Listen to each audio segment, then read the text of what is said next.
नमस्कार दोस्तों। यजुर्वेद में आपका बहुत बहुत स्वागत है। आज हम पढ़ने वाले हैं यजुर्वेद के पूर्वार्ध के दूसरे अध्याय को। तो चलिए शुरू करते हैं। हे समिधा, हम यज्ञ में इष्ट होने के कारण आपको पवित्र करते हैं। हे वेदिका, यज्ञ के लिए आप भी आवश्यक है। हे कुशा, यानी यज्ञ में प्रयोग आने वाली घास, आपको भी हम प्रक्षालित करके यानी पवित्र करते हैं।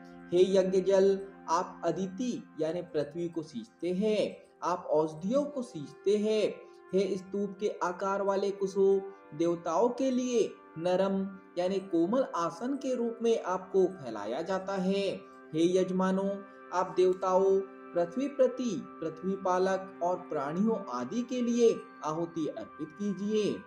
विश्वावसु, गंधर्व यज्ञ की परिधियों यानी घेरों की रक्षा करने की कृपा करें। यजमान के सभी प्रकार के अनिष्ट यानी अमंगल के निवारण के लिए अग्नि और यज्ञ की परिधियों की उपासना करते हैं। यज्ञ परिधि इंद्र की दाई भुजा है, यजमान को संरक्षण देने वाली है।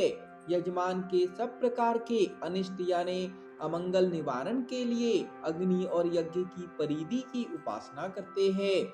मित्र और वरुण उत्तर से धर्म के साथ यज्ञ की परिधि को धारण करने की कृपा करें। हम यजमान के सभी प्रकार के अनिष्ट यानी अमंगल का निवारण करने के लिए अग्नि और यज्ञ की परिधि की उपासना करते हैं। अग्नि, आप यज्ञ में प्रमुख है। आप विशाल, तेजस्वी, कवि व भूत और भविष्य को जानने वाले हैं। समिधा, सूर्य आपकी रक्षा करने की कृपा करे। कुश, सूर्य आपकी रक्षा करने की कृपा करे।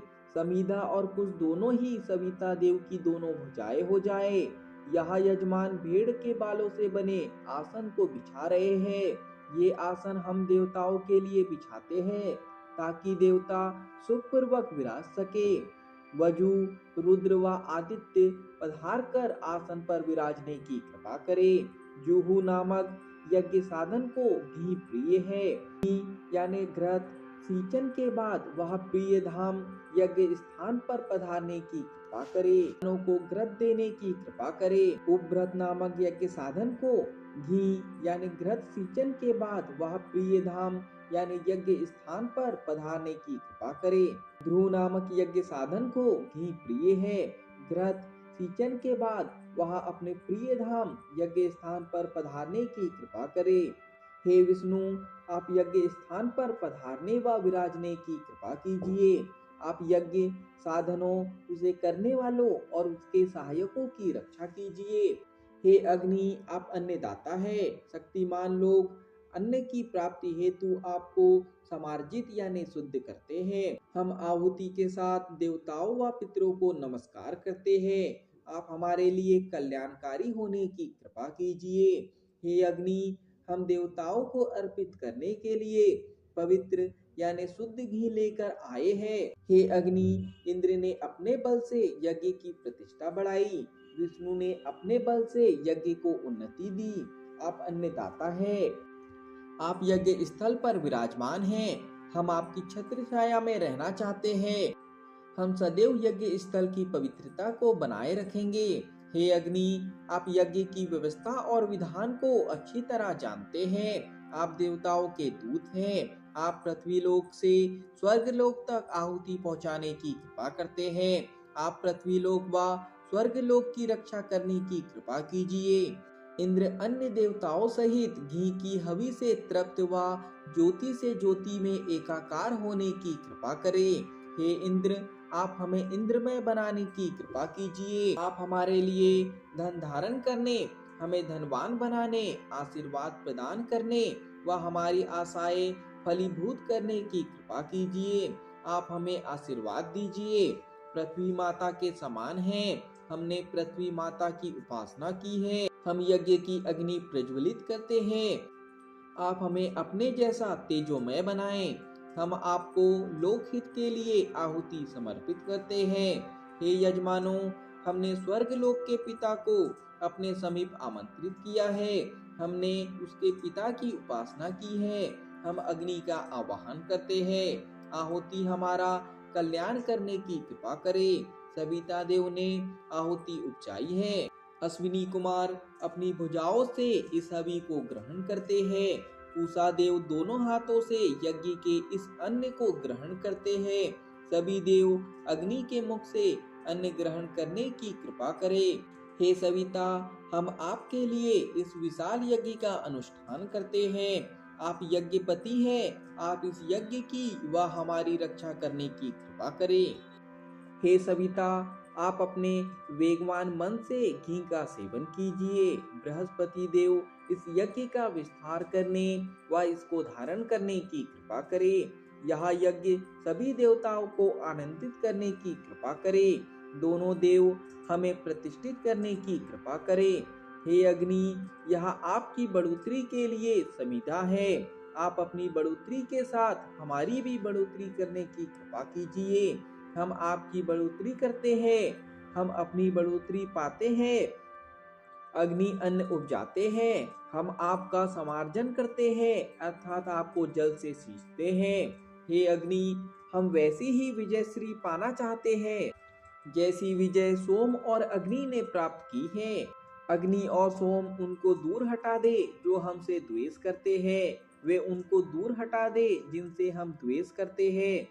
हम अन्य से उस विजय के लिए प्रेरणा पाते हैं। वसुगणों, रुद्रगणों और आदित्य गणों को ये 3 परिधियां अर्पित की जाती हैं। मित्रगण और वरुण स्वर्गलोक एवं पृथ्वीलोक की वर्षा से उनकी रक्षा करने की कृपा करें। पक्षी घी वाली हवि को खाकर मरुदगणों का अनुकरण करने की कृपा करें। किरणों की तरह स्वर्गलोक में पहुंचने का अनुकरण करने की कृपा करें। अग्नि हमारे यज्ञ व हमारे नेत्रों के रक्षक है। वे हमारे यज्ञ व हमारे नेत्रों की रक्षा करें। हे अग्नि, प्राणियों के बचाव के लिए आपके चारों ओर परिधि बनाई जाती है। यह परिधि आपके अनुरूप है। यह परिधि गुप्त है। अग्नि इस परिधि को भरने पूरने की कृपा करे। अग्नि के लिए प्रिय पाथेय समर्पित किया गया है, वे उन्हें स्वीकार करने की कृपा करे। हे देवगण, आप अपने आश्रम व अपनी परिधि यानी मर्यादा में रहने की कृपा करें। हम आप सबकी वाणी से वंदना करते हैं। आप कुश के आसन पर विराजिए और आनंदित होइए। आप सभी के लिए स्वाहा। हे दो देव जूहू और उब्रत, आप दोनों घी से पूर्ण होइए। आप हम लोगों के लिए अच्छा मन धारण करने की कृपा कीजिए।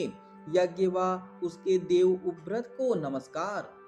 यज्ञ व उसके देव उब्रत को नमस्कार। आप हमारा कल्याण करने की भी कृपा कीजिए। आप हमारे इष्ट देव हैं। आप प्रतिष्ठित होने और हमें सुख प्रदान करने की कृपा कीजिए।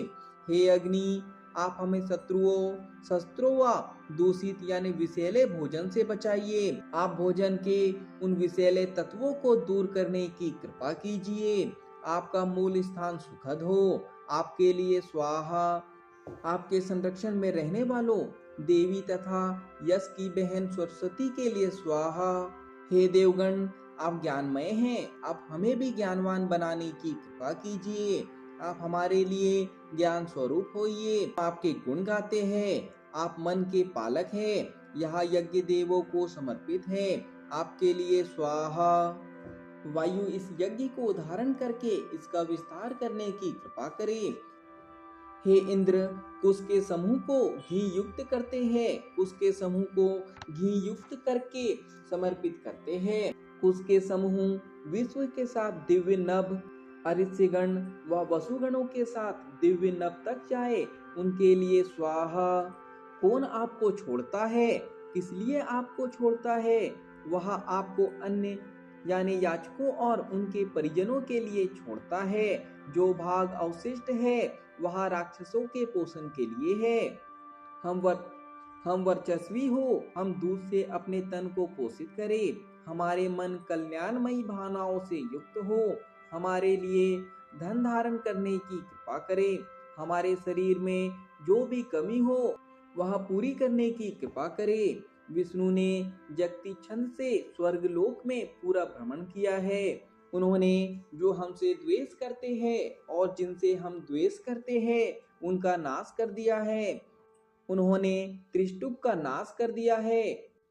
वे गायत्री छंद पृथ्वी से समाप्त करने की कृपा करे।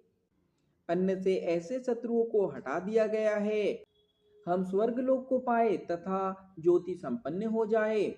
आप स्वयं भू, श्रेष्ठ भू, किरणमय भू व वर्चस्वी भू है। हम सूर्य की परिक्रमा के अनुसार ही परिक्रमा करते हैं। हे अग्नि, आप घर के व अच्छे के स्वामी हैं। आपकी कृपा से हम भी गृहपति व अच्छे गृहपति बने।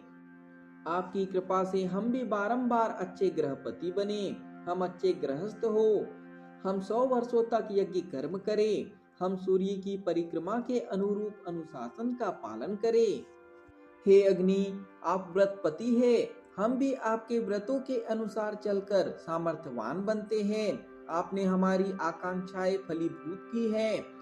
हम जैसे यज्ञ करते समय थे, यानी यज्ञ फल प्राप्त हो जाने पर भी हम वैसे ही हैं। पितरों के लिए आहुति पहुंचाने वाले अग्नि के लिए स्वाहा, पितरों के साथी सोम के लिए स्वाहा।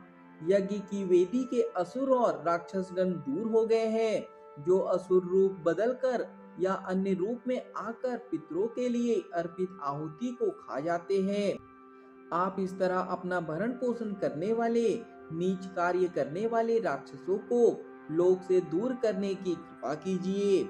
जैसे बैल अपना भाग प्राप्त करके मदमस्त हो जाते हैं, पुष्ट हो जाते हैं, वैसे ही पितृगण अपना भाग पाकर पुष्ट एवं मदमस्त हो जाते हैं।